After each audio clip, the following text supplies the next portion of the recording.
Let me paint a picture for you. You are 8 months pregnant, bleeding and in agonizing pain, completely alone in your penthouse. You finally reach your husband, the man who promised to always protect you, and his response is, "You are overreacting." Then he disconnects the call. This was the nightmare Grace Holloway was living. As her life faded on the cold bathroom floor, her husband was sipping champagne with his business partners. But the universe had a different plan. The person who ultimately saved her was her husband's biggest billionaire rival. What happens when a deep betrayal leads to a powerful rebirth?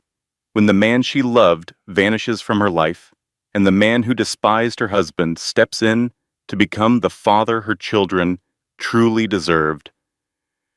This is a tale of heartbreak, vengeance, and redemption. And I promise, the conclusion will absolutely take your breath away. If you enjoy stories that make your heart pound and your spirit soar, please remember to like, comment, share, and subscribe. You will not want to miss a single moment of this journey. The phone was ringing for the 4th time that evening. Grace Holloway gazed at the screen where a smiling photo of her husband looked back at her. It was from their wedding in Nantucket 4 years earlier, back when Derek used to answer her calls. With a trembling hand, she accepted the call. "Derek, please. Something is terribly wrong. I cannot feel the twins moving. The pain is getting so much worse, and I am bleeding. I need you to come home this instant." Her voice shattered on the final words. In the background, she could clearly hear the sounds of his party for investors. The distinct clink of champagne flutes, laughter, music, the unmistakable hum of powerful people making powerful deal. Grace. Derek's voice had that sharp tone, the one that always made her feel insignificant. "I am right in the middle of a presentation to our investors. This is the Singapore deal. You are aware of how critical this is. Just take an aspirin. Call your doctor. I will be home around 9. Derek, I am terrified. Something feels very, very wrong this time. You said the same thing last month during that false alarm. And the month before that, when you were worried about preeclampsia. Your doctor confirmed you were perfectly fine. You are just feeling anxious. The pregnancy hormones are making you paranoid." Grace glanced down at her white maternity dress. A dark red stain was spreading across the fabric, looking like spilled wine. It was too much blood. Far too much. "This is not the same. Please, I am begging you." A long, heavy sigh came through the phone. It was the kind of sigh that communicated she was being difficult, overly dramatic, too much to handle. "I will try to get out of here early. Just take some deep breaths. You are overreacting, as usual." The connection ended. Grace stood by herself in their penthouse in downtown Seattle as rain streamed down the massive floor-to-ceiling windows. She was 32 weeks pregnant with twins. She was bleeding, cramping, and overcome with fear. And she was utterly alone. She looked at her phone once more, locked the screen, unlock it. His smiling face appeared. Lock, unlock, lock. It was a nervous habit she had picked up in recent months, searching for any sign of connection from a man who shared her home, but felt a million miles away. The clock on the wall ticked loudly. 7:43 in the evening. Derek had given his word he would be home by 6. That changed to 7, then 8, and now 9. She had stopped trusting his promises around the 5th month of her pregnancy. Another surge of pain struck her. It was sharp and intense, like daggers twisting inside her abdomen. Grace bent over in pain, her hands gripping the edge of the marble kitchen counter. Her Harvard sweatshirt, an old one of Derek's she had claimed years ago, was drenched in sweat. The babies. She had to feel her babies move. Grace laid her hands on her belly, waiting, pleading. There was nothing, Only a profound silence where there should have been the familiar kicks, rolls, and constant activity of two little people vying for room. The voice inside her head, the one she had been trying to silence for months, finally broke through with absolute clarity. Call 911. Stop waiting for him to rescue you. He is not coming. He never does. Call 911 immediately. Grace picked up her phone with fingers that would not stop shaking. 911, what is your emergency? I am pregnant, 32 weeks, with twins. Something is wrong. The pain, I cannot handle it, and there is so much blood. Ma'am, what is your address? Grace recited it, the address of the penthouse in the exclusive downtown building. The one that always gave people a moment's pause impressed by the wealth, the success, and the seemingly perfect life she was supposed to have. At that moment, none of it made a difference. Not the marble countertops, the designer furniture, or the sweeping view of Elliott Bay. Are you currently bleeding? Grace looked down again at the growing puddle at her feet. It was a dark crimson against the pure white marble. Yes. Oh my God. Yes. Paramedics are on their way. Please stay on the line with me. Is there anyone there with you? No. I am by myself. Is there someone you can call? A family member? Your husband? Grace let out a laugh. It sounded broken and unnatural, like the noise of something splintering apart. I have been trying to call my husband all day long. He is too busy. The operator's voice grew softer, just a fraction, but it was enough for Grace to realize the woman on the other end understood. She had heard stories just like this one before. A pregnant woman in crisis. A husband who was nowhere to be found. It was a story as old as time itself. Okay, honey, the ambulance is just 3 minutes away. I want you to try and sit down. Can you manage that for me? Grace attempted to sit. Her legs buckled halfway down. She collapsed to her knees on the cold marble floor, and the phone skidded out of her reach. She could hear the operator's voice, sounding small and far away. Ma'am? Ma'am? Are you still there? I need you to respond to me. Grace tried to speak, but her mouth would not cooperate. The room began to spin, tilting sideways as her vision started to fade to gray at the edges. Her hands instinctively went to her belly. She pressed both palms flat against it. Please, please, just be okay, please. She felt one kick. It was faint, as soft as a flutter, like a butterfly caught behind a pane of glass. And then there was nothing. Complete silence. The very last thought Grace had before the darkness consumed her was that she had made so many terrible mistakes. She had stayed with him for too long. She had forgiven him too many times. She had convinced herself that his being busy meant Derek still loved her. But busy was simply a different way of saying he was choosing something else, choosing someone else, choosing absolutely anything over her. The sound of sirens began to cut through her fading consciousness, growing louder and closer with each passing second. Help was on its way. It was too late to save her marriage. But maybe, just maybe, it was not too late to save her babies. The paramedics discovered Grace unconscious on the marble floor, lying in an expanding pool of her own blood. Patient is unresponsive, female, appears to be in her early 30s, 32 weeks pregnant with twins. Significant hemorrhaging is visible. We may be looking at a placental abruption. Sarah Mitchell, the younger of the two paramedics, knelt down next to Grace as her partner, Linda, started checking her vital signs. In her 5 years on the job, Sarah had witnessed a lot. Car wrecks, heart attacks, drug overdoses, but coming across pregnant women who were alone and bleeding always felt profoundly different. Her blood pressure is 80/50. Heart rate is at 130. She is going into shock. They worked quickly. They started an IV line, fitted an oxygen mask over her face, stabilized her neck, and carefully moved her onto the gurney. Sarah could not help but notice the small details. The luxurious penthouse, The wedding photographs displayed on the wall. A handsome man in an expensive suit, a radiant bride in a lace gown.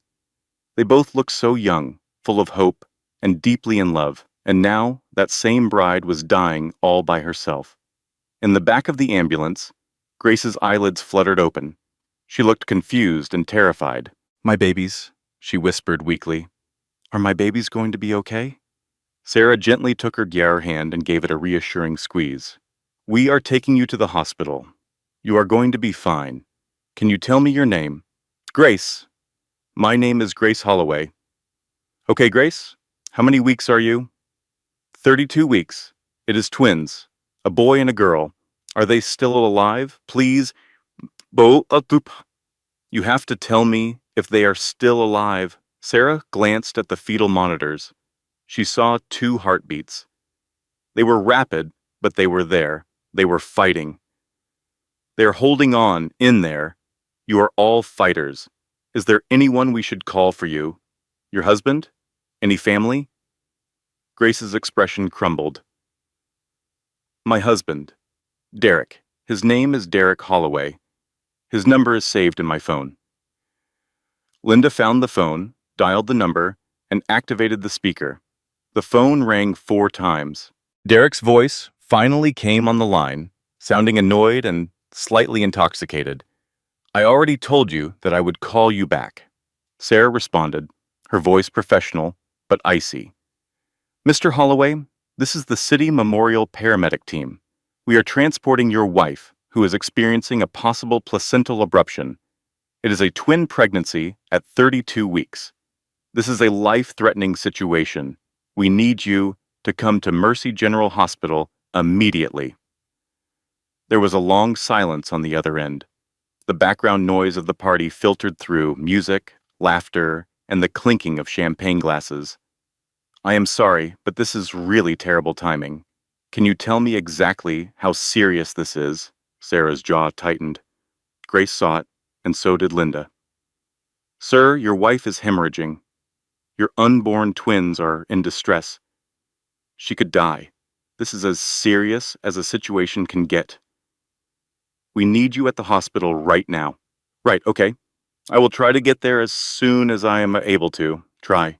The word just hung in the tense air of the ambulance like a poison. "Sir, this is not a try situation. This is a now situation. Your wife needs you here. I understand. I will be there." He hung up the phone.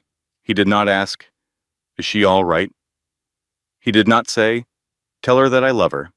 He did not promise, "I am leaving this minute." It was just a cold, dismissive, "I will be there," followed by a click. Sarah turned her head to look at Grace. Their eyes locked in a moment of shared understanding between 2 women. No words were necessary.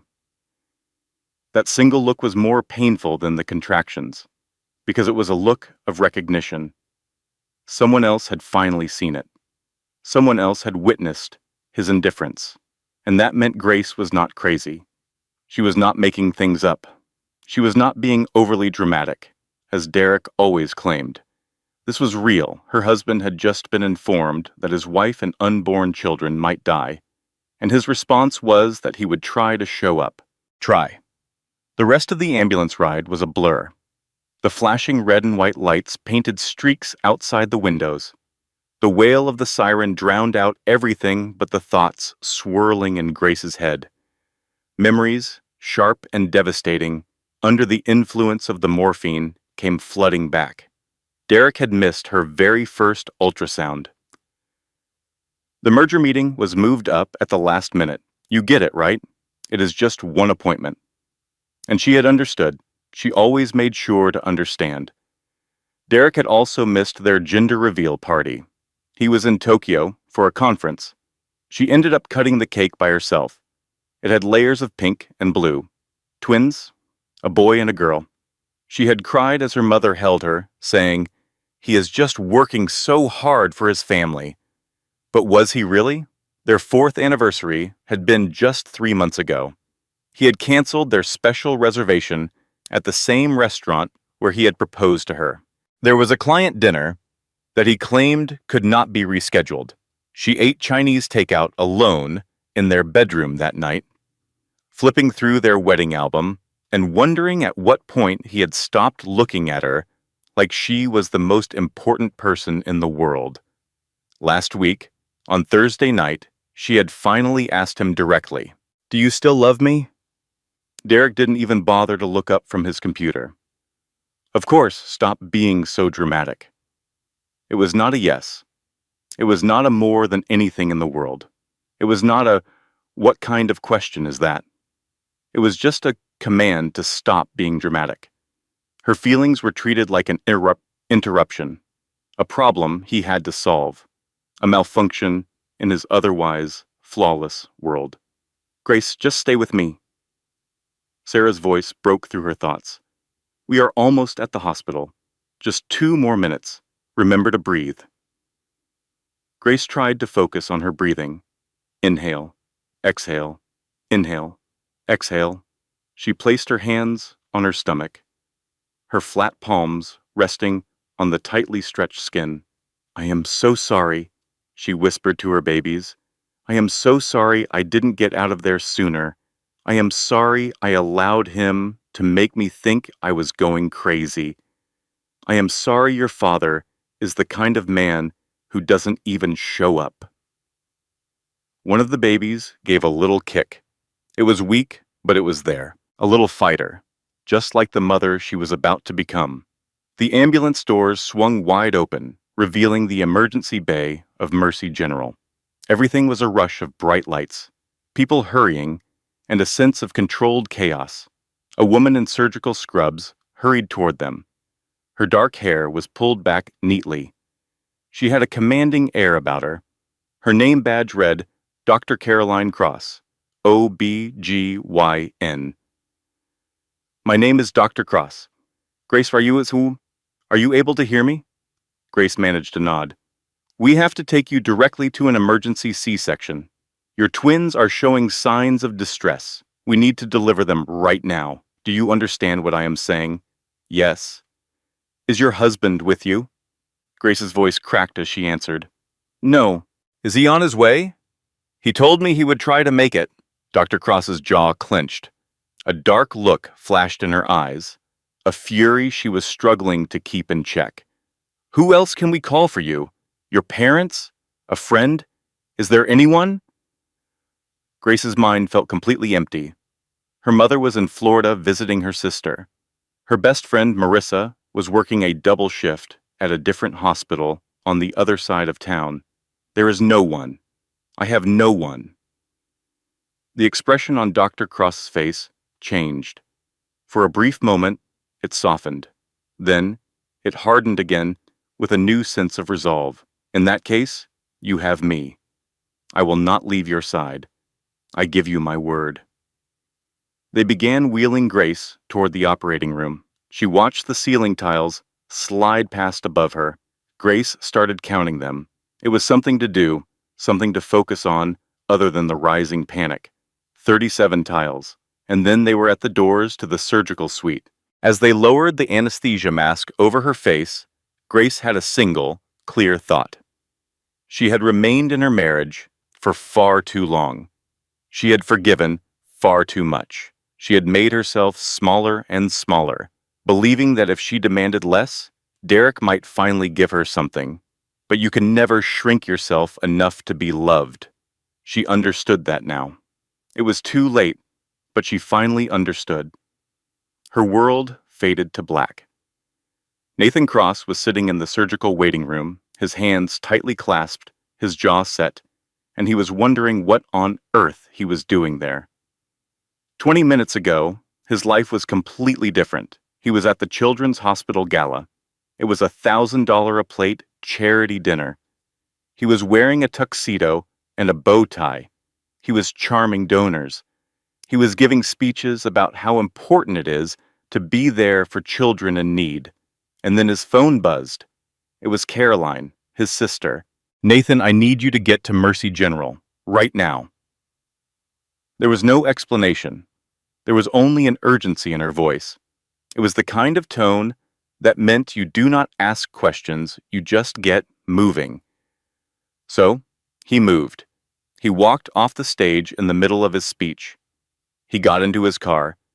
He drove through the Seattle traffic as if his life depended on it, and now he found himself sitting alone in a sterile waiting room that smelled of antiseptic and burnt coffee, just waiting to find out why. The television in the corner was playing the news with the sound off. Some kind of political scandal was unfolding. The world just kept on turning as if nothing was wrong, but Nathan was not paying attention to the news. He was thinking about Derek Holloway. In the world of biotech and pharmaceuticals, everyone knew the name Derek Holloway. They either admired him or they hated him. Nathan was firmly in the group that hated him. 2 years ago, Derek's company, Holloway Pharmaceuticals, had sued Nathan's company, Crosstech Biomedical, for patent infringement. They made the claim that Nathan's groundbreaking cancer treatment was built on their own research. It was a complete lie. It was a calculated and cruel lie created to steal 5 years of Nathan's hard work. The court battle lasted for 6 months.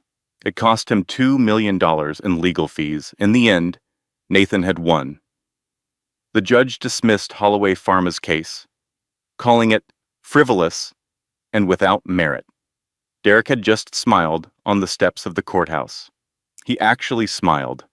He told the reporters, "Sometimes you have to take a risk. This one just did not pay off. There are no hard feelings." But Nathan had a lot of hard feelings. 6 months ago, at an industry event, Derek had trapped Nathan at the bar. He had had 3 drinks and was in a mean mood. "Are you enjoying your little victory cross? If you are referring to the lawsuit where you tried to steal my research, then yes, I am." Derek leaned in very close. His breath smelled strongly of whiskey. "You should be careful. Pride always comes before the fall. I have been speaking with some investors, just mentioning some concerns I have about your testing procedures. Ethical concerns. Nothing specific, of course. Just concerns." 3 weeks after that conversation, Nathan's company was under investigation. There had been an anonymous tip about unethical testing. They were completely cleared of all charges, but the damage had already been done. Their stock price fell by 15%. 2 of their major investors decided to pull out. Derek Holloway was behind all of it, and Nathan had spent the last 6 months imagining all the different ways he could get revenge. None of his plans were legal, but all of them were satisfying. So, when Caroline had called and said Derek's name, Nathan's immediate thought was to tell her he wanted nothing to do with it. Whatever Derek Holloway needed, he could go to hell for it. But then Caroline said 5 words that changed his mind completely. "His wife is dying alone." And now Nathan was sitting in the waiting room, his hands still clasped tightly, thinking about his own mother. It was 20 years ago. It was cancer. By the time they discovered it, it was already stage 4. His father had only visited her twice in 8 months. He was too busy with his work. He was too important to sit by the side of his dying wife. She had passed away alone in a Boston hospital room at 2 o'clock in the morning. A nurse had found her. The family was called at 6. Nathan's father was in Singapore at the time. He was at a conference. He did not get home until 18 hours later. Nathan was only 14. He was away at a boarding school. He made a promise to himself that day that he would never be like his father. He would never be too busy for the people who were important to him. He would never allow someone to die alone because he had more important places to be. And yet, there he was. He was 40 years old. He was working 80 hours a week. He had no relationships that lasted for more than 3 months. He was throwing money at problems instead of actually being there for people. He had turned into his father, after all. The doors suddenly swung open. Caroline walked out. She was still in her surgical scrubs. Her hair was damp with sweat. There was blood on her sleeve. Her face was etched with exhaustion. Nathan stood up. Caro? When she saw him, her expression softened. You made it. Of course I made it. How is she doing? Caroline led him into a quiet part of the hallway. It was away from the other people who were waiting. It was away from anyone who might be listening. The twins are alive. They were born at 32 weeks. They are small, but they are strong. It is a boy and a girl. 3 pounds, 12 ounces, and 4 pounds, 1 ounce. They are both in the NICU. And what about Grace? Caroline's face grew dark.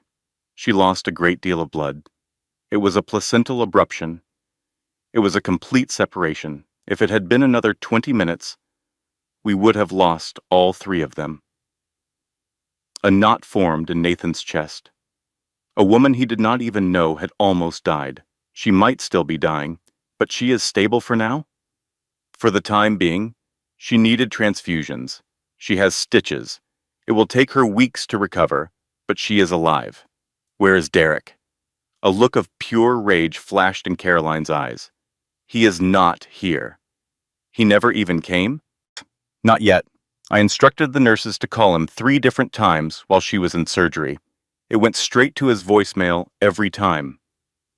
Nathan's hands tightened into fists. That was over an hour ago. I am aware of that. His wife was on the verge of death. I am aware of that. His children were just born. I am aware of that, Nathan. Carolyn ran a hand through her hair, making it stand up in messy spikes from the stress. I have been a doctor for 12 years. I have seen my share of deadbeat dads. I have seen absent fathers. I have seen men who run away when things become difficult. But I have never seen anything like this. She called him 4 times. She was begging. She was bleeding. She was terrified. And he decided to go to a party instead. What kind of a person does that? The kind of person who does not deserve her. Nathan took out his phone. He still had Derek's personal cell phone number.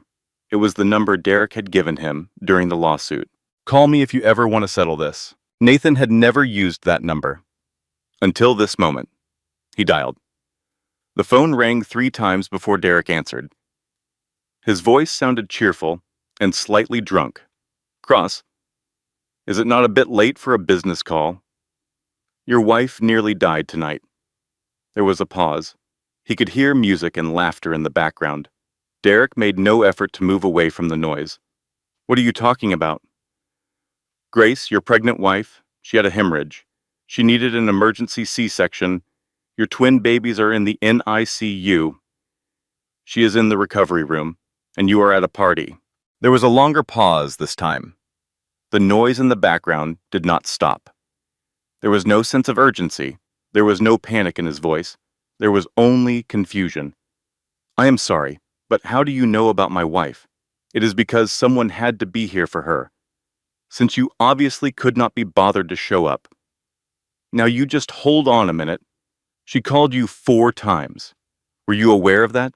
She made 4 calls to you while she was bleeding on the floor of your bathroom. She left 4 voicemails begging you to please come home, and you told her that you would try to make it. Try. As if she were a dentist appointment that you might be able to fit in if the traffic was not too bad. I was in a very important meeting. No, you are at a party. I can hear it right now. I can hear the champagne. I can hear the music. I can hear the laughter. Your wife was dying, and you were busy drinking champagne with investors. Derek's voice suddenly turned cold. You have no idea what you are talking about, Cross. You are trying to interfere in my marriage. She is in room 847 at Mercy General, just in case you have any interest in meeting your children. Nathan ended the call. Caroline was watching him with a concerned look. Do you feel any better? No? Nathan sat down heavily in one of the hard plastic chairs. I actually feel worse. Because now I know for certain. He is not just a terrible businessman. He is a complete monster. So what are you going to do now? Nathan looked directly at his sister.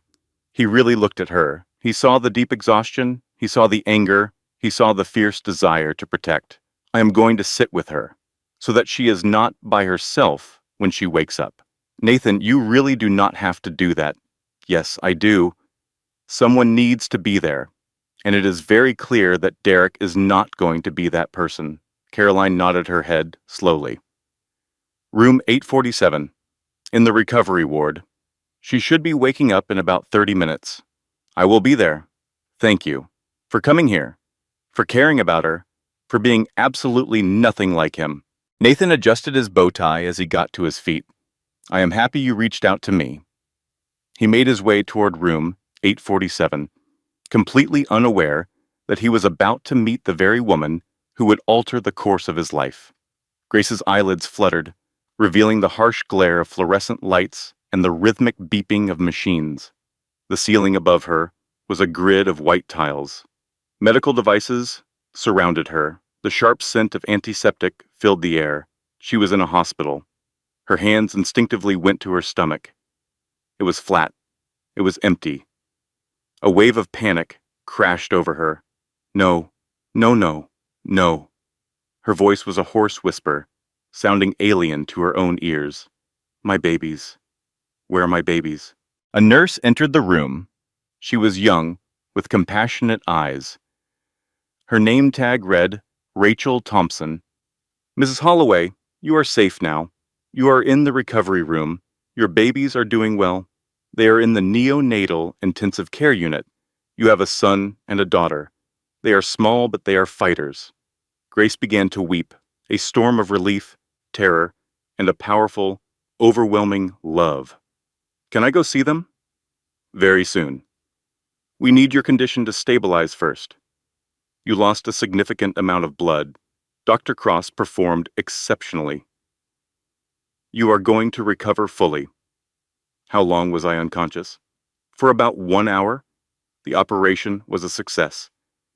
Grace's next words were a reflex, a habit ingrained over 4 years of marriage. Where is Derek?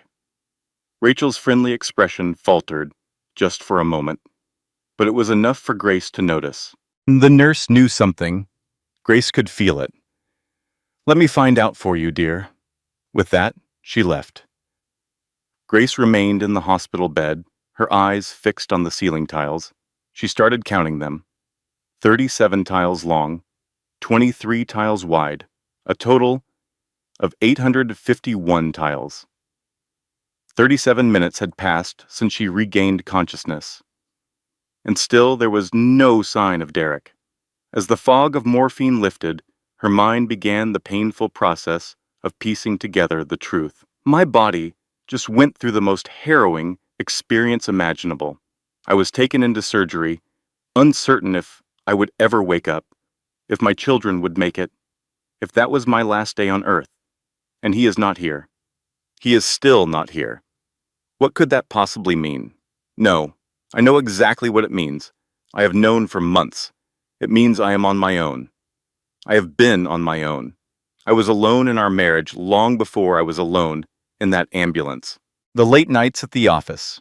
It all made sense now. Those nights he would return home with the scent of a perfume she did not wear clinging to him. She had convinced herself it was from a business meeting, a friendly hug from a coworker, something harmless. It was never harmless. The way he would recoil slightly from her touch, as if her hands were strange and unwanted.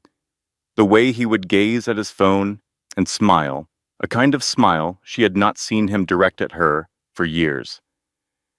There was another woman, of course, there was another woman, who would choose to stay with their dull, pregnant wife when someone exciting was waiting, someone who did not snore, whose body was not swollen and misshapen, who demanded nothing from him except the things he was already so freely giving. His focus, his time, his love. The very things he once gave to Grace, the things she had pleaded for, the things he had been giving to someone else. A gentle rap on the door made Grace's heart leap with anticipation. Finally, Derek. But it was not Derek. A man was standing in the doorway. He was tall with dark hair, perhaps in his early 40s. He was dressed in a tuxedo, his bow tie slightly undone. He seemed awkward and out of his element, but his eyes held a deep kindness. "Hello, my name is Nathan Cross. My sister is Dr. Cross. Caroline, she was your surgeon." Grace just looked at him, this total stranger standing in her hospital room. "I'm sorry, what is going on? I realize this is highly unusual. A complete stranger just showing up like this. But Caroline gave me a call. She mentioned you were by yourself, and I felt that perhaps you should not have to be, not on a night like this." Tears welled up in Grace's eyes. She fought to hold them back, but it was impossible. "Why would you do something like that? You have no idea who I am." Nathan took a hesitant step into the room. "May I sit down?" Grace gave a small nod. He took the chair next to her bed. He placed 2 cups of what was surely terrible hospital coffee on the bedside table. "My mother passed away in a hospital room 20 years ago, all alone. My father was away at a business conference in Singapore. Caroline and I were both away at college. A nurse discovered her the next morning. She had been gone for hours. She died alone because we were all somewhere else, busy with important things, living our own lives." Grace felt a catch in her throat. "I can never fix that. I can't turn back time and be there for her when she needed me. But when Caroline called tonight and told me you were here alone after nearly dying, I knew I had to come. I hope that makes sense. You really did not need to do this. I know I did not, but I wanted to." Nathan reached for one of the coffee cups and offered it to her. "I am sure this coffee is awful. It is from a hospital vending machine, but at least it is warm." Grace accepted it, her hands trembling. They sat together in a comfortable silence for a moment. Then Grace finally asked the question to which she already knew the heartbreaking answer. "Where is my husband?" Nathan's jaw clenched. "I called him myself about 30 minutes ago. I informed him you were here and that the babies had been born. He said he would try to get here." "Try?" "Yes, try." Grace let out a laugh. It was a terrible, shattered sound. "Of course, he will try. He is excellent at trying. He just never seems to actually succeed, does he? I am so sorry." "Do not be. This is not your fault. It is mine. For continuing to stay. For believing him every single time he promised that things would be different. For making up excuses for him. For telling myself that his being busy meant he still loved me. This is not your fault. Is it not? I saw all the warning signs. The late nights. The emotional distance. The way he would pull away from me. I knew deep down something was wrong. But I convinced myself I was just being paranoid. Overly dramatic. Exactly like he always told me I was. You are not crazy." "And how would you know that?" "Because I heard him on the phone, both when the paramedics called and when I called. On both occasions, he prioritized something else over you. That is not you being dramatic. That is him being absent." Grace broke down crying. These were not quiet, delicate tears. They were ugly, heaving sobs that erupted from a deep, hidden place. The kind of sobs she had been suppressing for months, or maybe even for years. Nathan did not offer any hollow reassurances.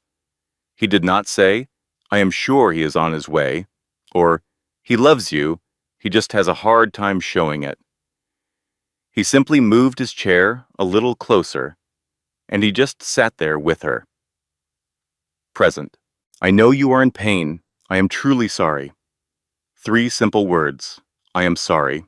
It was the first honest admission she had heard all night. The first time anyone had acknowledged that what had happened to her was unjust. That she had every right to feel hurt. Grace's crying intensified. Nathan remained with her. Patient. Quiet. Simply being there. 10 minutes went by. Then 15. Then 20. Suddenly, the door flew open with a bang. Derek Holloway had finally made his appearance. Derek stormed into the room like a force of nature. He was still wearing his expensive designer suit, Tom Ford, charcoal gray. His hair was styled perfectly, not a single strand out of place. His tie was loosened just so, creating the illusion that he had been worried, that he had rushed, that he was concerned. But Grace saw through the act. He smelled of champagne and a high-end cologne. His face was flushed, but from alcohol, not from sprinting down hospital hallways in a desperate attempt to get to his dying wife. His eyes darted around the room, first landing on Grace and then on Nathan. His expression instantly shifted. First came recognition. Then came pure rage. "What in the hell do you think you are doing in my wife's room?"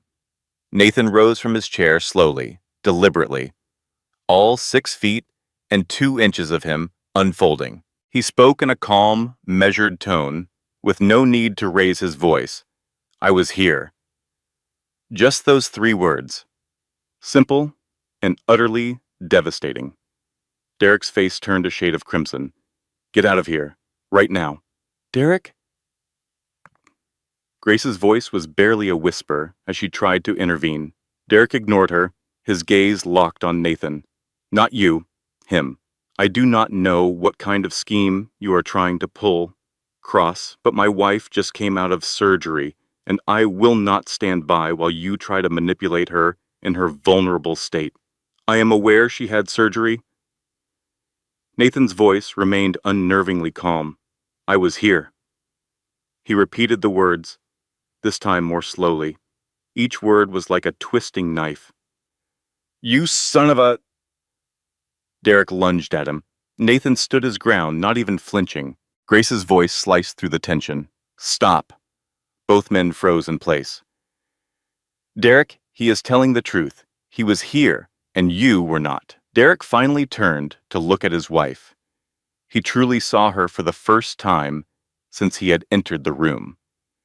She was pale, with an IV line in her arm. She wore a standard hospital gown. Her hair was damp and matted with sweat. She looked exhausted, beautiful, vulnerable. His. But the way she was looking at him was different. There was no hope left in her eyes, no sign of relief that he had at last arrived, no forgiveness waiting for him. There was just an empty void. "Grace, you are being emotional. You have just undergone a major operation. The anesthesia, the pain medication. You are not thinking straight." "I am thinking with perfect clarity." "No, you are not. You do not realize what you are saying. This man is my biggest business rival. He despises me. He has probably been whispering lies into your ear. I called you 4 times. Her voice was now steady, gaining strength. Derek blinked, quickly changing his strategy. "I was in a crucial meeting with investors. You know how vital the Singapore deal is. This could either make or break our company. I was trying to secure our future. I was bleeding out. I thought I was going to lose our children. You are always convinced that something is wrong." Derek's voice shifted to that tone, the patient yet irritated one, the one he always used to make Grace feel like she was losing her mind. "Last month, it was Braxton Hicks contractions. The month before that, you were sure you had preeclampsia. The doctor told you that you were fine. You are paranoid, Grace. It is the pregnancy hormones that are making you—" "I almost died tonight." "Do not be so dramatic. I almost died." A heavy silence filled the room. The only sounds were the steady beeps of the machines, keeping time, keeping her alive. "And you were not here. You chose a group of investors over me, over our own children." "That is not fair. You are twisting my words. I was working. I was providing for our family. When was the last time you chose me, Derek?" Derek opened his mouth to speak, then closed it. He tried again. "That is not a reasonable question."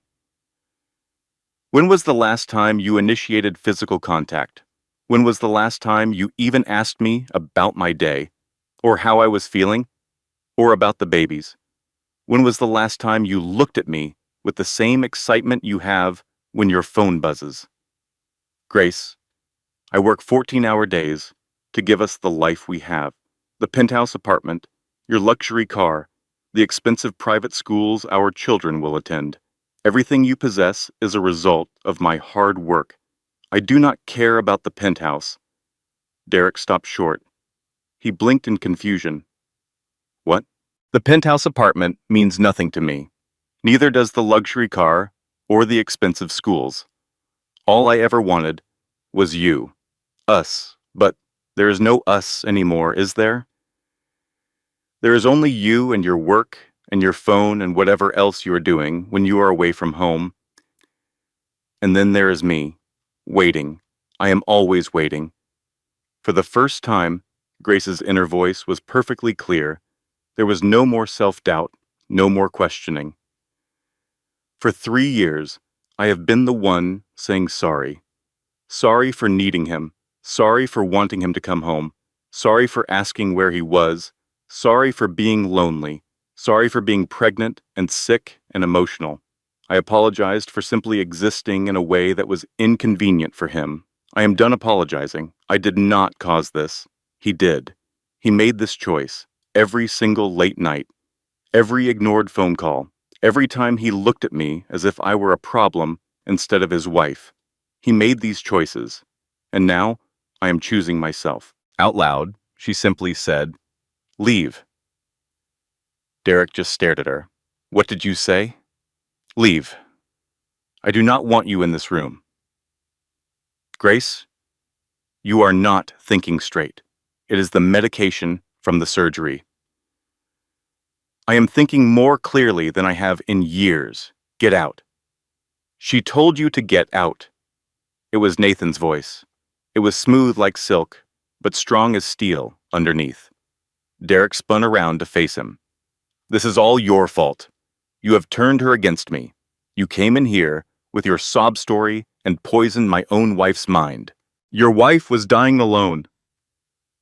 For the first time, Nathan's voice boomed with a rage he could no longer contain. While you were popping champagne, charming investors, and doing God knows what at your little party, your wife was bleeding out on your bathroom floor. She called you 4 times. 4 times. She was begging you for help. She was bleeding and terrified. And you told her you would try to make it. As if she was just a dental cleaning, you might be able to fit in if you hit all the green lights. You have no idea about the kind of pressure I am under. What I understand is that I despise you. I have despised you for years. You tried to steal my life's work. You tried to ruin my company. You are a liar and a cheat, and you represent everything that is rotten in our industry. But this? Nathan moved closer to the bed. This makes you far worse than a bad businessman. This makes you, boy, a spineless coward. A coward who left his wife completely alone when she was desperate for his help. Derek's hands balled into fists. Get out of here before I have security remove you. Go ahead and call them. I would love nothing more than to tell hospital security exactly why Grace's husband finally decided to show up 3 hours late, while a complete stranger had to sit with her because she had no one else. Derek's phone vibrated in his pocket. He glanced down at it. It was pure instinct. A reflex. He could not stop himself. Grace saw the look on his face change. It softened, just for a moment. She knew that look. She had seen it so many times before. It was the look on his face when he would read text messages late in the evening. The one he had when he would take phone calls in another room. The way he would smile at his phone screen as if it held a wonderful secret. That look was never for her. It had never once been for her. Who is she? Derek froze, the phone still in his grasp. What? I asked you, who is she? The woman you are texting, the woman who gets you to smile that way, The woman you obviously wish you were with this very second. Who is she? All the color drained from Derek's face. And in that moment, Grace knew for sure. She had always suspected it, but now she was looking along at the proof. Derek just stood there, completely still, phone in his hand, his face as white as a ghost. Grace, it is not what it looks like. Stop. Her voice was now like ice. Cold, brittle, and final. Do not you dare lie to my face right now. Not in this place, not after what has happened. Tell me the truth. For once in our entire marriage, just tell me the absolute truth. There was only silence. The hospital machines beeped. 1, 2, 3, 4, 5 steady beeps. Each sound marked the passing of time, measuring the exact moment a marriage died. How long has this been going on? Derek stared down at the polished floor. Grace? How long? 6 months. The hospital room seemed to spin. 6 months.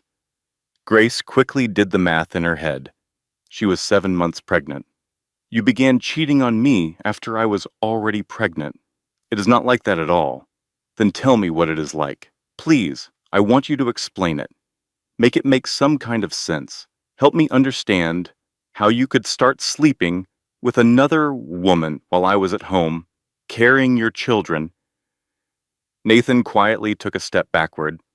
He was giving them their space, but his presence was still felt.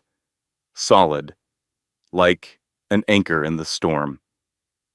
Derek nervously ran a hand through his perfectly styled hair. It was the first time it looked messy all night. You were different. As soon as you got pregnant, your entire world became about the baby. Then, the babies. It was all about doctor's visits and what color to paint the nursery and what names to pick. I felt like I was being pushed aside, like I did not matter to you anymore. Grace let out a laugh. It was a terrible, ugly sound, full of bitterness and heartbreak. So you decided to push me out of your life completely. I never planned for any of this to happen. It just did. Things became so complicated, and I did not know how to end it. Who is she? Derek paused for a moment. Derek, tell me her name. Vanessa. The name felt like a physical blow, knocking all the air out of her. Vanessa? Nathan's voice was suddenly sharp, full of anger. You mean Vanessa Reed, your own executive assistant? Derek's silence was all the confirmation they needed. Grace's thoughts were racing. Vanessa Reed, 28 years old, stunningly beautiful, an MBA from Stanford, always dressed impeccably, always right there at Derek's side. Grace had met her, not just once, but many times.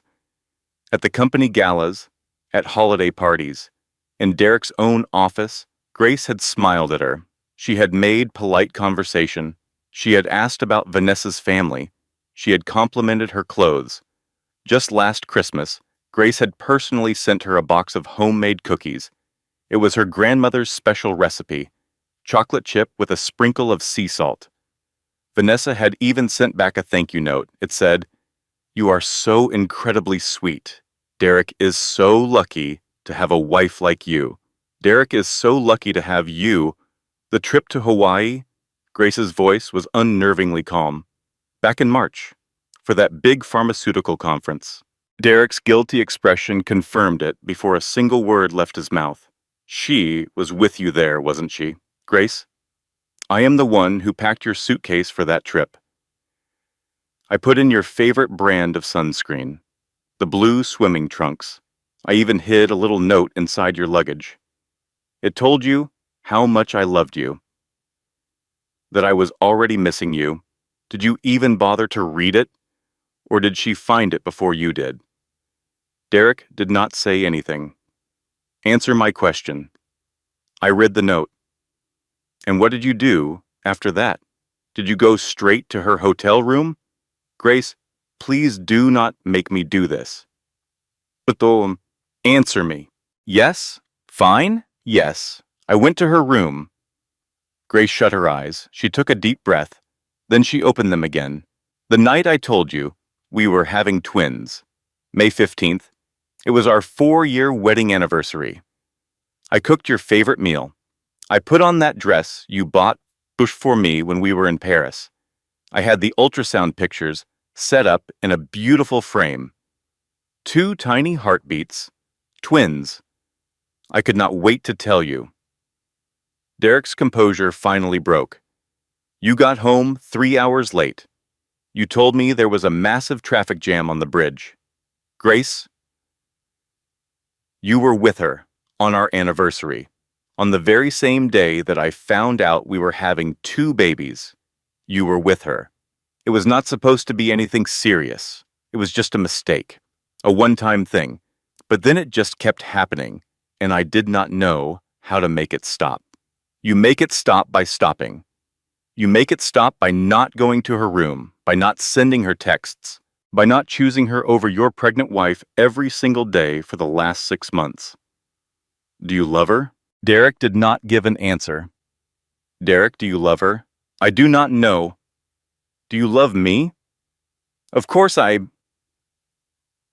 do not. Grace's voice finally cracked. Do not you dare say it if it is not true. Do you still love me? Me, the woman you married, the mother of your unborn children. Do you love me? Derek looked at her. He truly looked at her, and he said absolutely nothing. His silence was the only answer she needed. Get out. Grace, we can work it through this. We can go to marriage counseling. I will end things with Vanessa. I will cut off all communication with her. We have children on the way now. We have to at least try. She asked you to leave. Nathan's voice had a dangerous edge now. She has asked you several times, so go, before I am forced to physically escort you out of this room. You stay out of this, Cross. This is between me and my wife. You mean your wife that you cheated on, your wife that you abandoned, your wife who almost bled to death tonight because you were too busy with your assistant to pick up your phone. Derek lunged toward Nathan. Nathan sidestepped him, effortlessly. It was a practiced move, as if he was expecting it. Derek stumbled off balance. He had to catch himself on the wall. I could have you charged with assault, Nathan said, his voice perfectly calm. Hospitals have security cameras everywhere. It would be very well documented. Derek straightened his suit jacket. He tried to pull himself together. This is not over. Yes, it is. Grace's voice was quiet, but it was final. You are the one who ended it 6 months ago when you chose her. You ended it today when you ignored my calls. You ended it the moment you walked in here, 3 hours late, smelling like expensive champagne. It is over, Derek. You need to accept that. You are going to live to regret this. The only thing I regret is not leaving you much sooner. Derek looked back and forth between Grace and Nathan one last time. He was calculating. He was weighing his chances. He knew when he had lost. My attorneys will be in contact. And with that, he left. The door clicked shut behind him. The room became silent except for the sound of the machines, beeping, beeping, steadily keeping Grace alive. Grace stared at the closed door for a very long moment. Then her body began to tremble. She was not crying. She was shaking. Her entire body was shaking uncontrollably. It was as if all the adrenaline was finally leaving her system, all of the terror, all of the strength it had taken to say all of those things. It was all gone. She felt completely hollow. Nathan sat back down in the chair beside her. He did not say a word. He just sat there. Grace shook for 5 whole minutes, and then, finally, it stopped. She turned to look at Nathan, this man, this stranger who had just witnessed her at her absolute lowest point. Thank you. You do not need to thank me. Yes, I do. You stayed here with me. You did not have to do that, but you stayed. I knew. Grace's voice was barely a whisper. Deep down, I knew something was not right. The late nights at the office, the way he became so distant, the smell of perfume on his dress shirts. But I kept telling myself that I was just imagining it all, that I was being paranoid, that all the pregnancy hormones were making me act crazy. You are not crazy. I should have confronted him a long time ago, months ago, instead of letting it get to this. No. Nathan's voice was firm. Do not do that to yourself. Do not do what? Do not take the blame for his choices. He was the one who cheated. He was the one who lied. He gaslit you. He deliberately made you question your own sanity. That is all on him. It is not on you. But I could see all the signs, and he lied to you about every single one of them. He made you feel guilty for even asking the questions, right? Grace just nodded as the tears slid down her cheeks. That is the classic pattern of a narcissistic abuser. They twist things around to make you doubt your own perception of reality. They make you believe that you are the one with the problem. You are too needy. You are too emotional. You are too suspicious. But you were never any of those things. You were right all along. Your gut feeling was right. He was just a very convincing liar. Grace watched the city skyline ignite with the pink and orange of a new day. She had been awake for the past 24 hours, a marathon of pain and revelation. In that time, she had given birth to twins, brushed against death, and uncovered her husband's affair, which led to the end of her marriage. Yet the sun still rose. There was a strange beauty in that, a hopeful message. The world did not pause for a broken heart. It moved forward, and that meant she could too. Mrs. Holloway? A nurse named Rachel appeared at her door. Do you feel well enough to go see your babies? In that single moment, everything else vanished. The betrayal, the fury, the sheer exhaustion, none of it mattered anymore. Yes. Oh, please. Yes. They took Grace to the neonatal intensive care unit in a wheelchair, with Nathan walking quietly beside her. She had asked him to be there, needing the support of a friend since it was obvious Derek would be a no-show. The unit was a sanctuary of hushed tones and dim, warm lighting. The only sounds were the soft, rhythmic beeps of tiny heart monitors. Nurses glided silently between incubators, where parents kept vigil, their hopes and prayers filling the air. Rachel guided them to 2 incubators placed next to each other. One was labeled Baby Girl Holloway, 3 pounds and 12 ounces. The other, Baby Boy Holloway, 4 pounds and 1 ounce. Inside were 2 impossibly small, impossibly perfect little humans. They were connected to a maze of wires and tubes, but they were breathing, moving, and very much alive. Emma was blessed with a full head of dark hair, just like Derek's. Lucas, on the other hand, was a bald, pink little thing with Grace's nose. They were absolutely perfect. A fresh wave of tears began to stream down Grace's face. But these were different. They were a complex cocktail of joy, grief, overwhelming love, sorrow, and stark terror. They're just so tiny, she whispered. They're fighters, Rachel reassured her gently. Their vital signs are strong, and their oxygen levels are good. Dr. Cross says they're doing exceptionally well for being born at 32 weeks. Am I allowed to touch them? Grace asked. Of course, Rachel said, opening a small porthole on the incubator. Grace extended a single finger and gently touched Emma's hand. Emma's tiny fingers instinctively wrapped around it with a surprisingly strong grip. That tiny, perfect grip changed everything. In that instant, Grace's entire universe shifted on its axis. She then reached for Lucas, feeling his perfect little hand in hers. A clear voice rose from deep within her. I will never let you grow up seeing your mother settle for less than she deserves. I will not let you believe that love is supposed to feel like loneliness. I will be your example of strength and self-respect. Even if I have to burn my entire world to the ground and start from scratch. Even if that means raising you as a single mother. Even when it gets hard and I am terrified, I will do this for both of you and for myself. Aloud, she only whispered, "Hello, my babies. I am your mom. I love you both so much. I promise that I will give you the life you deserve, no matter what it takes." One of the babies gave a little kick. It was Emma, her strong little fighter. Nathan stood a few feet away, just watching, his eyes shining with unshed tears. Grace looked up at him. "Thank you for being here with me. There is nowhere else I would rather be," he replied. 4 days went by. Grace's body began to heal in the hospital, while her twins remained in the neonatal intensive care unit. Derek made one appearance, which lasted all of 10 minutes.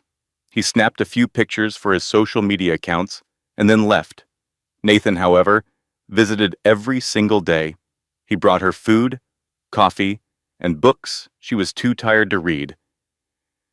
He simply made sure she was not alone. On the 4th day, Dr. Caroline Cross came into the room holding discharge papers. "You are healing nicely, Grace. Your blood count is back to normal, and there are no signs of infection.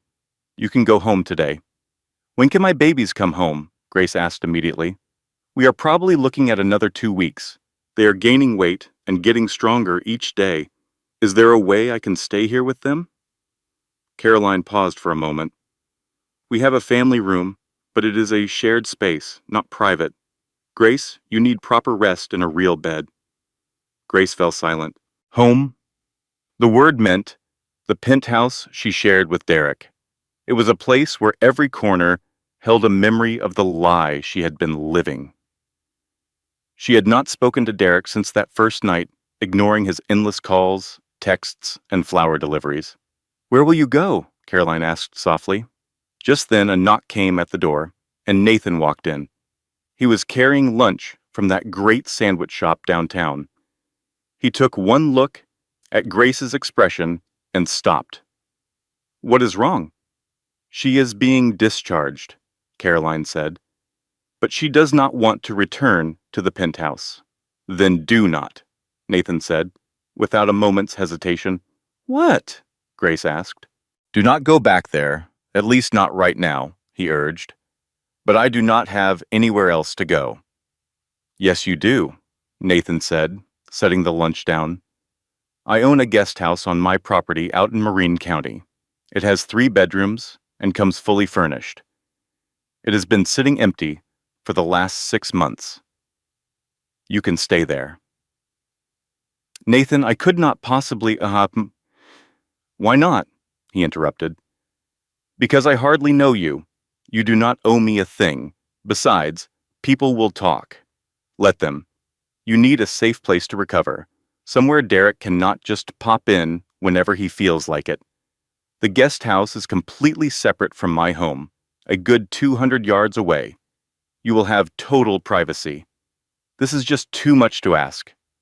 I have an empty house, and you need a place to stay. This is just a simple matter of logistics." Caroline chimed in. "Grace, you should accept his offer. You need a calm, stress-free environment. Marin County would be the perfect place for you to recover." "I do not want to be a burden," Grace said quietly. "You are not a burden," Nathan stated firmly. "Please, just let me help you." Grace looked at him, truly seeing him for the first time. "Why are you doing all of this?" Nathan sat down and took a deep breath. "I mentioned my mother and how she died alone. What I did not tell you was that my father had affairs, multiple ones, throughout my entire childhood. My mother knew about them. We all did. But he would always deny it and make her feel like she was crazy for even asking. It sounds a lot like what Derek does to you." Grace felt the air leave her lungs. She spent her whole life making excuses for him, convincing herself that she was just being paranoid and that she should be grateful. She died still defending him. "I am so sorry. Grace murmured. Do not be. That experience taught me what kind of man not to be. It also taught me to recognize narcissistic abuse when I see it. What Derek is doing to you, what he has been doing for years, is a textbook case. The gaslighting, the blame shifting, making you question your own sanity. You are not crazy, Grace. You are being abused. The word hung heavy in the air between them. Abused. Grace had never used that word to describe her marriage. Derek had never laid a hand on her or even raised his voice. He was just busy, distant, and emotionally unavailable. But she was starting to realize that emotional abuse was still abuse, and she had been living with it for years. Okay, she finally whispered. Yes, thank you. I will stay at the guest house, just until I can figure out my next move. You can stay as long as you need, he promised. As Nathan helped Grace pack her belongings, Nurse Rachel appeared in the doorway once more. Mrs. Holloway, you have a visitor. Who is it? It is your husband. And he brought his lawyer. A knot of dread formed in Grace's stomach. They made their way down to the lobby, where Derek was waiting in a crisp navy blue suit. Standing beside him was a man in his 60s with silver hair, an expensive briefcase, and the cold eyes of a shark. He was clearly the lawyer. Grace, Derek began, we need to discuss the custody arrangement. The lawyer, whose name tag read Richard Brennan, Esquire, stepped forward. Mrs. Holloway, I am Richard Brennan, Mr. Holloway's legal counsel. We need to have a conversation about the custody of your children. Grace's hands tightened on the arms of her wheelchair. The babies are still in the neonatal intensive care unit. We are aware of that. This is about their custody once they are discharged. Mr. Holloway is ready to file for joint custody, a 50-50 arrangement. 50-50? Grace's voice was barely a whisper. It is the standard arrangement in Washington state for parents of equal standing, Brennan said smoothly. Nathan stepped forward. Equal standing? He was not even here for their birth. Brennan's expression remained unchanged. Mr. Cross, I do not believe you are a member of this family. This is a private discussion. I am her friend, and I am not going anywhere. We can have this conversation once Mrs. Holloway has her own attorney present. Does she have legal representation? Grace shook her head. In that case, I suggest you find someone quickly. Mr. Holloway is also concerned about your current living situation. Moving in with a man you have known for less than a week raises serious questions about your judgment and stability. That was it. Something inside Grace snapped. 4 days ago, she would have cowered and apologized. But not anymore. You want to talk about judgment? Her voice was as cold as steel. Let's talk about how Derek ignored 4 emergency calls while I was hemorrhaging, or how he finally showed up 3 hours after our children were born. Let's talk about the 6 months he spent cheating on me with his assistant while I was carrying his twins. Brennan's professional mask did not slip. Mrs. Holloway, marital issues are considered separate from a person's fitness as a parent. Are they? I would argue that a man who cannot prioritize his wife during a medical emergency might also struggle to prioritize the needs of his children. If you are going to start making accusations, these are not accusations. They are facts, all documented by the hospital's phone records, testimony from the nurses, and reports from the paramedics. Not to mention the dozen voicemails still on my phone. Would you like to hear them? The ones of me begging my husband to come home while I was bleeding out on our bathroom floor? For the first time, Derek spoke. Grace, you are being completely unreasonable.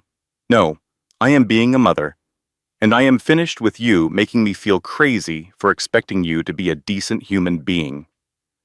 Nathan then took out his phone. Mr. Brennan, I strongly suggest your client backs down now. Is that a threat? The lawyer asked. No, it is a promise. If Derek decides to pursue this custody battle, I will personally finance Grace's entire legal team. We will hire the best divorce attorneys in Seattle, the kind that cost $2,000 an hour. Mr. Cross, your money does not impress me. It ought to, because when this goes to court, every journalist in town will learn that Derek Holloway, the CEO of a major pharmaceutical company, walked out on his pregnant wife during a life-threatening emergency.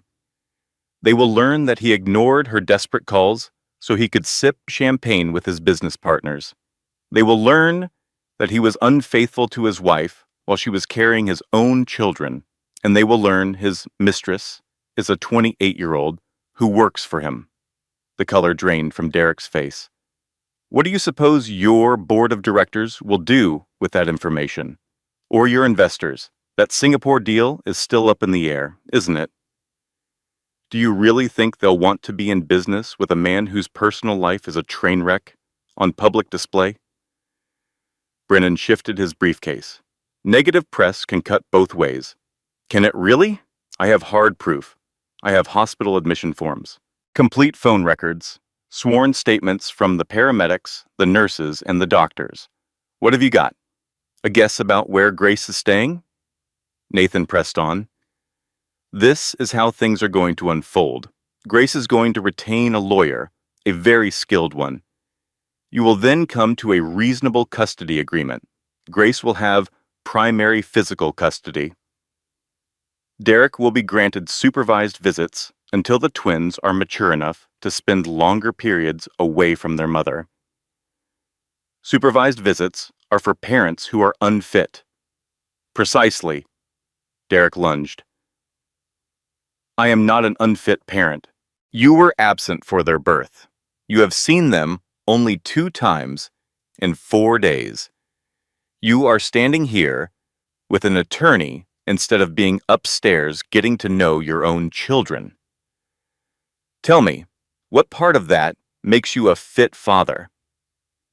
Derek's gaze shot between Grace and Nathan. His face was flushed, his hands balled into fists. He was a man of business, always calculating risks, considering outcomes. He recognized a losing position when he saw one. This is not finished. Oh, yes it is, Grace said softly. You finished it 6 months ago when you picked her. You finished it for good today when you arrived with a lawyer instead of a bouquet of flowers. It is finished, Derek. It is time to accept that. You will live to regret this. The only thing I regret is that I didn't leave you sooner. Derek and Brennan turned and left. Grace remained in the wheelchair, her body trembling. But it was a different kind of shaking this time. It was not from fear. It was from adrenaline. It was from power. Can I believe I actually did that? You certainly did, Nathan confirmed, and you were absolutely magnificent. Caroline emerged from just around the corner. I heard everything. Grace Holloway, you are officially my new idol. Grace let out a laugh, which turned into a sob, and then back into a laugh.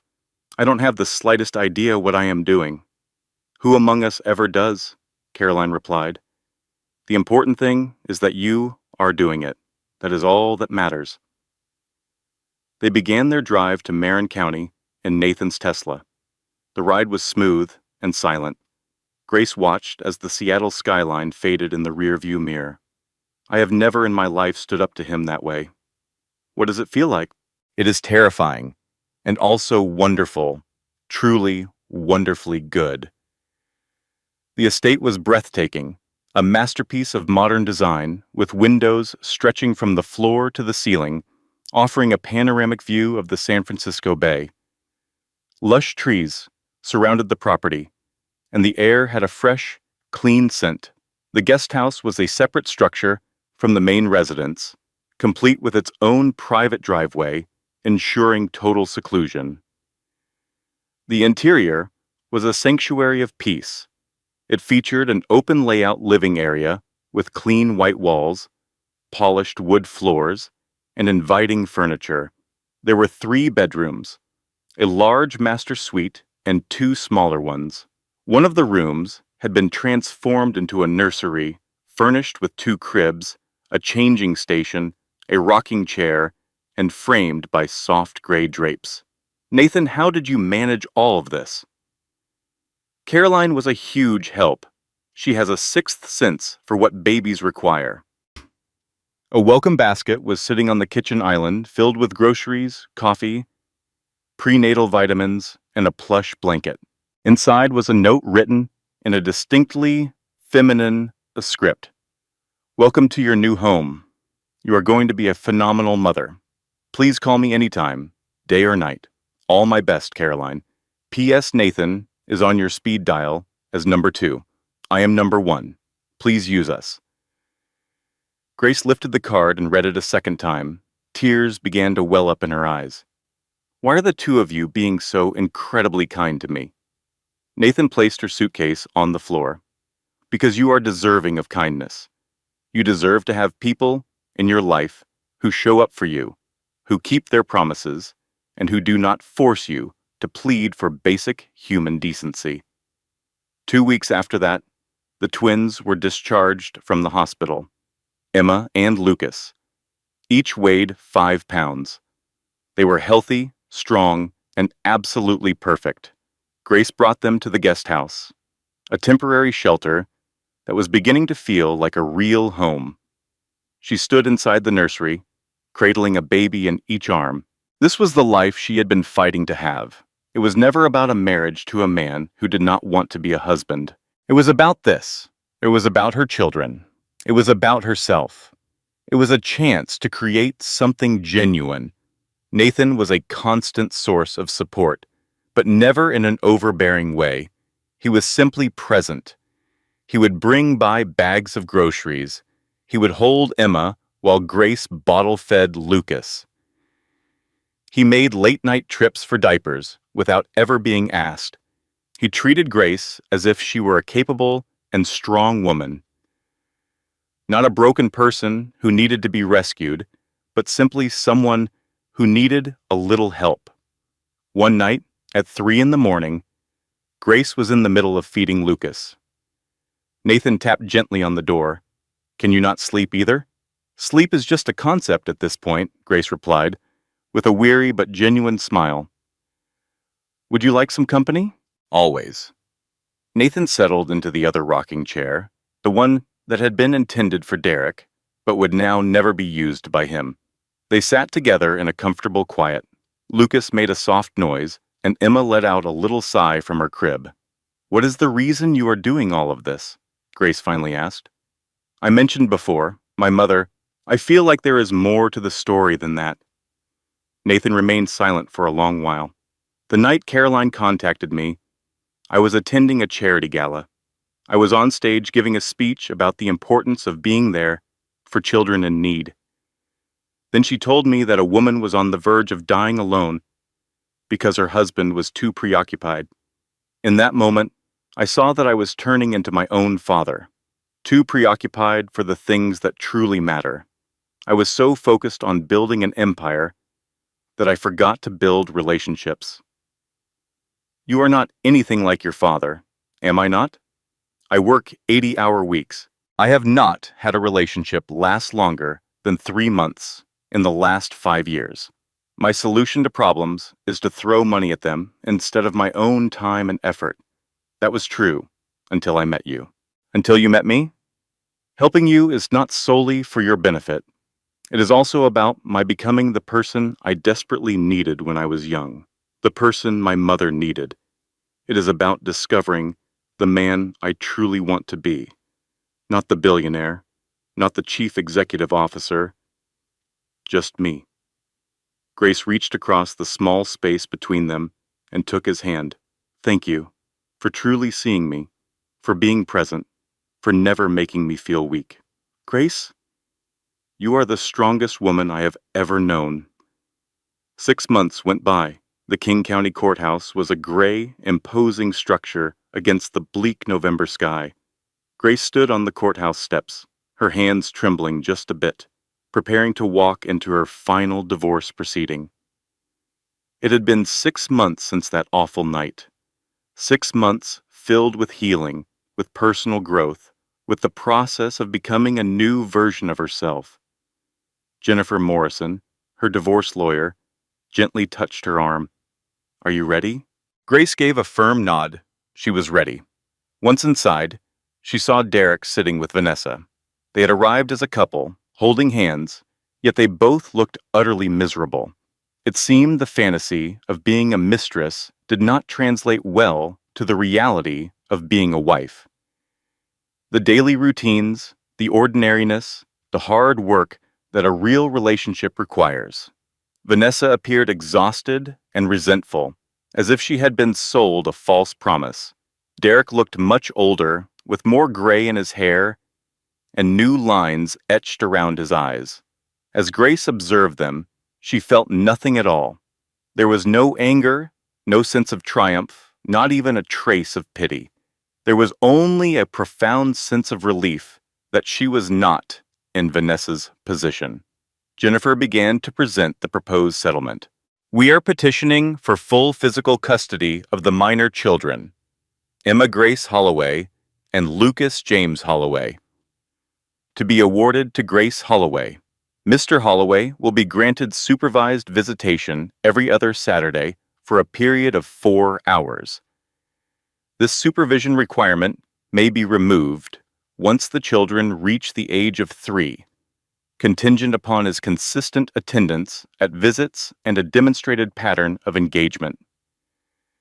Child support will be set at $5,000 per month for each child, for a total of $10,000. Regarding marital assets, the penthouse condominium has been sold. The proceeds will be divided to 60-40 in Mrs. Holloway's favor, which is justified by Mr. Holloway's marital infidelity and his abandonment of his wife during a medical crisis." Derek's attorney attempted to interject. "Your Honor, a 60-40 division is punitive." Judge Patricia Henderson, a woman in her 60s with piercing eyes, stopped him cold. "Mr. Shrimster Brennan, your client engaged in an affair while his wife was undergoing a high-risk pregnancy and then ignored numerous emergency calls, which almost led to her dying alone. The 60-40 split is, in my view, quite charitable. I recommend you take it before I reconsider and make it 70-30. The judge then addressed Derek directly. "Mr. Holloway, I urge you to use this supervised time to forge a real bond with your children. They are entitled to a father who makes an effort. I suggest you become that father." The gavel struck the block. The divorce is granted. Custody is awarded to Mrs. Holloway, as specified. This court is adjourned. And just like that, it was done. Grace stepped out of the courthouse and into the crisp November air. Nathan was there, leaning against his car, waiting for her. He had attended the hearing, sitting quietly in the back of the courtroom to offer his silent support. "How are you feeling?" "I feel light. That is the only word for it. It is as if I have been carrying an immense weight for years, and I have finally been able to set it down. That is good. That is very good." They stood together for a moment on the courthouse steps, Grace in a simple navy dress and Nathan in a tailored suit. "So, what comes next?" Nathan asked. Grace broke into a smile. "I am enrolling in school again. I am going to study child psychology through an online program. I want to be able to help other women who have been through what I have.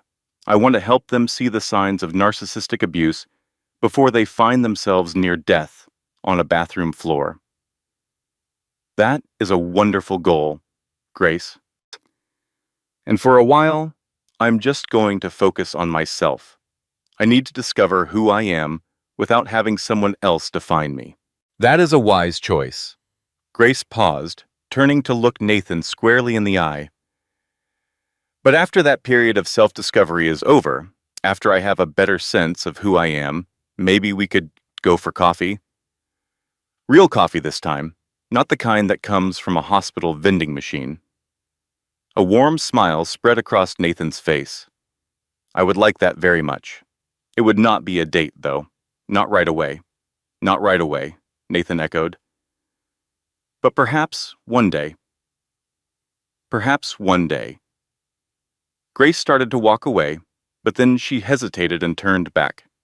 Nathan, there is something I have to tell you, and I need to say it right now before I talk myself out of it. Nathan's expression grew serious. Okay. 6 months ago, you were there for me. You were there every single day, for every 3 in the morning feeding, for every anxiety-filled moment, for everything. You had no obligation to be there. You did not owe me anything, but you were there anyway. Grace, he started, but she cut him off. Let me finish, he said gently. Emma and Lucas have no memory of Derek. He stopped coming around when they were only 3 months old. To them, he is a stranger, but they know you, Nathan. Lucas lights up the moment he hears your voice. Emma finds her deepest sleep resting on your shoulder. When they cry, it is you they call for. Nathan's eyes were shining with unshed tears. You are the one changing diapers at 3 in the morning. You are the one who sings them lullabies. You read them stories every single night. You are always there. So I want you to know, if it is something you want, if you feel ready, I would be honored for you to be their father, officially, on their birth certificates, not just the man they love, but their legal dad. Emma and Lucas Cross. Or maybe Cross Holloway. It would be your choice. A heavy silence filled the space between them. Nathan just stood there, completely still, his gaze locked on Grace.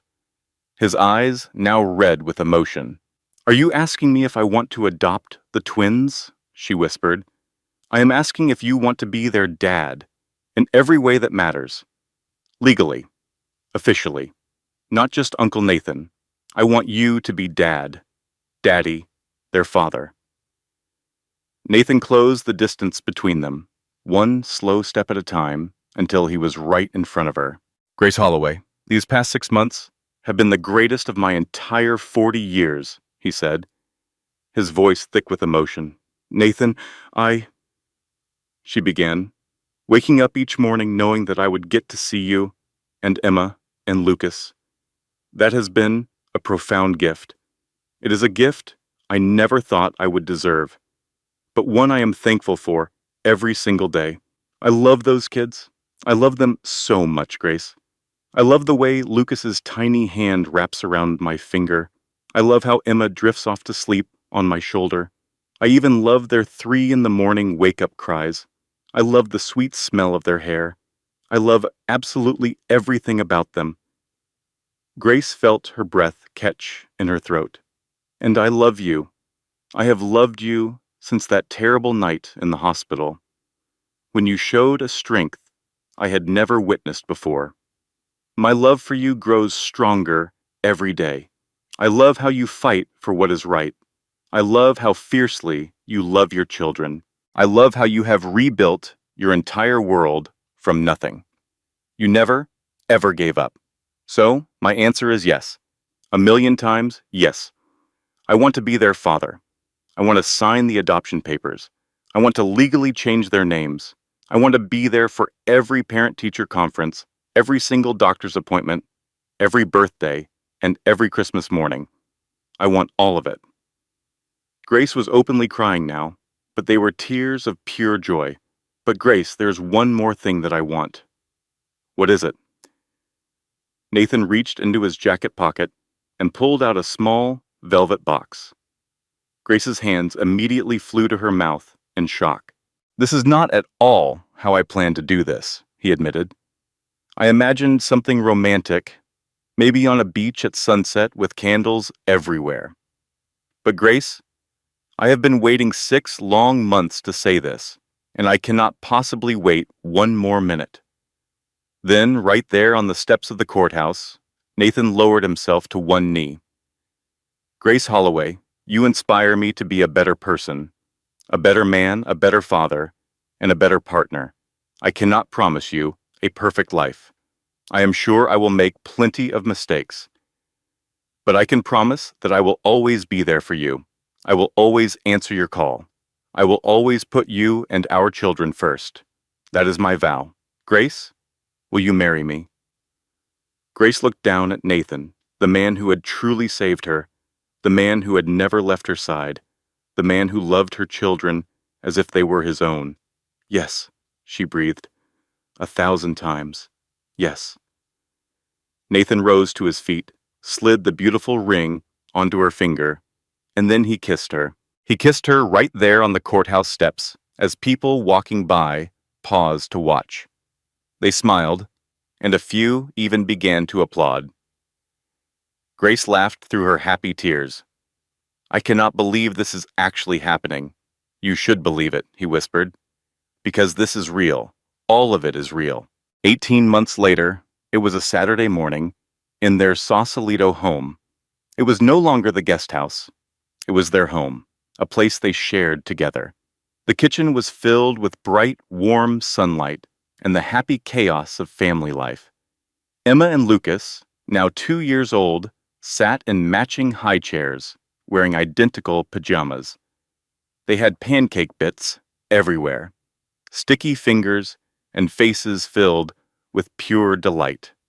Nathan was at the stove, flipping more pancakes, wearing a funny apron that read, "World's Okayest Dad." Grace was making coffee, her 7-month pregnant belly gently bumping against the kitchen counter. Their third baby was on the way. "Daddy, I need more juice," Emma demanded, holding her cup high in the air. Nathan grinned at her. "What's the magic word, Emmy Bug?" "Puis," she chirped.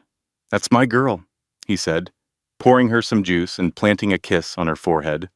Lucas started banging his spoon on his high chair tray. "Dada! Dada! Up," he chanted. "Right after we finish breakfast, buddy. You need to eat your pancakes."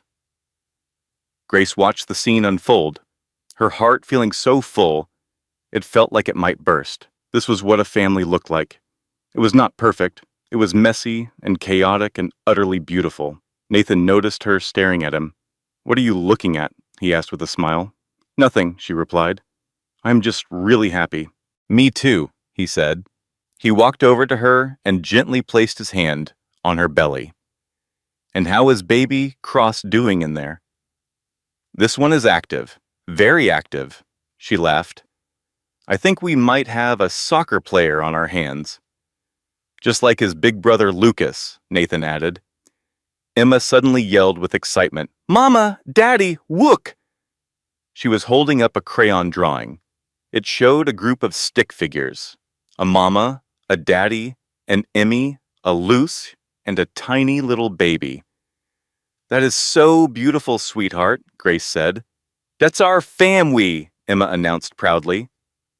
"That's right, baby girl. That is our family," Nathan said, his voice growing quiet. "Grace? Yes?" "Thank you," he said softly. "For what?" she asked, confused. "For letting me be their dad. For letting me be your husband. For giving me this.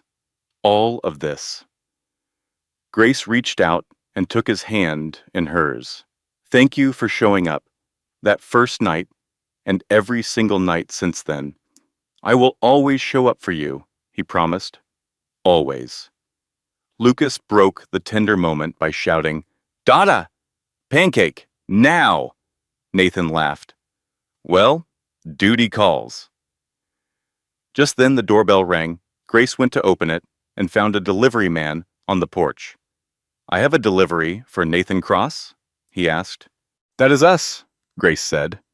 The man handed her a large, official-looking envelope. Grace carefully tore it open and began to read the document inside.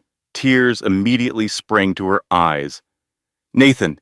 Nathan, you have to come here right now!" Nathan hurried into the room with Lucas balanced on his hip, his shirt now smeared with pancake batter.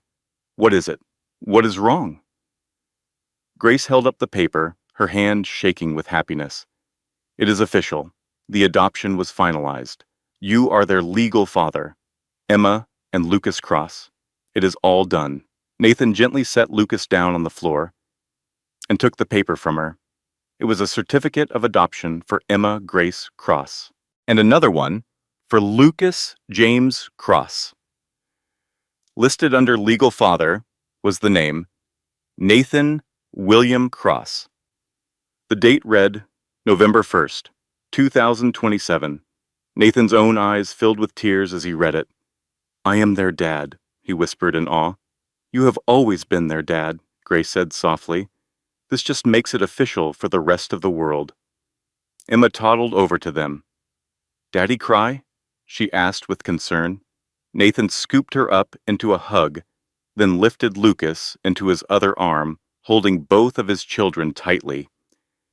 "These are happy tears, Emmy Bug. These are very happy tears."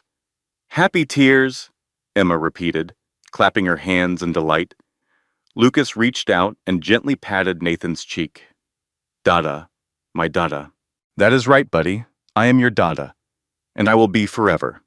Grace rested her hand on Nathan's shoulder, and they stood there for a long moment, a complete family. If this were a movie, the camera would slowly pull back to reveal a kitchen bathed in morning light, pancakes cooking on the stove, crayon drawings taped to the refrigerator, and the adoption certificate lying on the counter. It was a picture of a family that was imperfect, real, and incredibly beautiful. On the wall, a professional photograph of Grace, Nathan, Emma, and Lucas hung, everyone beaming with happiness. Beneath it was a small plaque that read, "Family is not always about blood. It is about the people who show up, who stay, who love you at your worst and celebrate you at your best.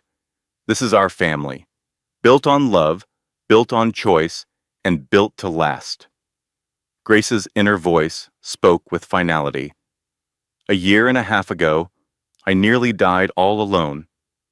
Today I am surrounded by more love than I ever thought possible. Derek gave me Emma and Lucas, and for that, I will always feel a sense of gratitude. But Nathan gave them a true father. And he gave me a partner, a real partner. He is not someone who only appears when it is convenient. He is someone who always shows up. Period. This is my happily ever after, not because it is perfect, but because it is real, and it is all mine, ours." Emma tugged on the hem of Grace's shirt. "Mama, I hungry," she declared. Grace laughed, her heart full. "More pancakes are coming right up, sweetie." Nathan began serving the fresh pancakes.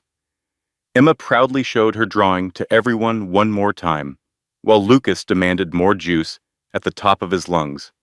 It was normal chaos. It was beautiful chaos.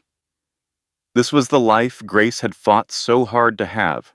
It was not about achieving financial independence from a millionaire ex-husband, although that certainly helped. It was not about the divorce settlement that granted her freedom, though that was important. It was not even about escaping a relationship filled with narcissistic abuse, though that had saved her life. What she had truly fought for was this. She had fought for mornings that were filled with laughter. She had fought for children who felt deeply and completely loved. She had fought for a partner who always showed up. She had fought for a family that was built on choice, commitment, and a very real kind of love. It was not the kind of love that looks impressive on paper. It was the kind of love that thrives in the messy, wonderful, and imperfect reality of everyday life. Grace had almost died alone on a cold bathroom floor. But she did not die. She survived, and in the act of surviving, she found a piece of herself that she had lost a long time ago. She found herself. Derek may have taken 4 years of her life, but she was determined not to give him one more second of her thoughts. This was a new beginning for her and her children. It was a new beginning for her and Nathan, and it felt perfect. It was not perfect because everything was easy, or because they faced no challenges, or because it resembled a fairy tale. It was perfect because it was real. It was a life they had chosen. It was a life they had earned. Every single day, Grace woke up and chose to live this life. She chose these people. She chose herself. And every single day, Nathan made the very same choice. He chose to show up. He chose to stay. He chose to love. His love was not shown with empty words, but with meaningful actions. It was in the dirty diapers at 3 in the morning. It was in the midnight runs to the pharmacy for medicine. It was in holding Emma tightly during her vaccine shots. It was in reading Lucas stories until he fell asleep. It was in making a huge batch of pancakes on Saturday mornings. It was in the simple act of showing up. Showing up. Always showing up. That was what true love was. It was not about grand gestures or expensive gifts. It was not about promises that were made only to be broken. It was about the daily, conscious choice to be there for one another, to stay, to love. Grace had learned a difficult lesson. You can never shrink yourself small enough to be loved by the wrong person. You cannot apologize your way into becoming important to someone. You can never force another person to choose you. But what you can do is choose yourself. And when you finally do that, the right people will appear in your life. The people who were always meant to find you. The people who truly see you and decide to stay. Grace had finally found her people, and she was never, ever going to let them go. The warm morning sun streamed in through the kitchen windows. Lucas giggled at something funny Nathan said. Emma showed her crayon drawing to Grace for what must have been the 10th time. Grace's hand rested protectively on her pregnant belly. She was carrying their third child, a girl. They had already decided to name her Caroline in honor of the doctor who had not only saved Grace's life, but had also brought Nathan into it. Everything in her world had come full circle. She had gone from facing death to embracing life. She had moved from profound loneliness to being part of a family. She had gone from begging for crumbs of affection to having an abundance of love. She had escaped narcissistic abuse and found a healthy, nurturing love. She had gone from losing herself completely to finding herself once more. This was Grace's story. It was not the story of a victim. It was the story of a survivor. It was the story of a warrior. It was the story of a woman who almost died, but made the powerful choice to live instead. To really, truly live. She was not just existing anymore. She was not just surviving. She was thriving. She was thriving alongside her children, with her loving husband, and in the life she had created. It was a life that she had carefully built from the ashes of her old one. It was a life that was messy and imperfect and absolutely, breathtakingly beautiful. It was a life that was completely hers. And nobody, not Derek, not anyone else, could ever take that away from her again. Grace Holloway had managed to save herself, and in the process of doing that, she had created a family. A true family. The kind of family that is always there for you. The kind of family that never leaves your side. The kind of family that loves you without any conditions. And that was what made all the difference in the world.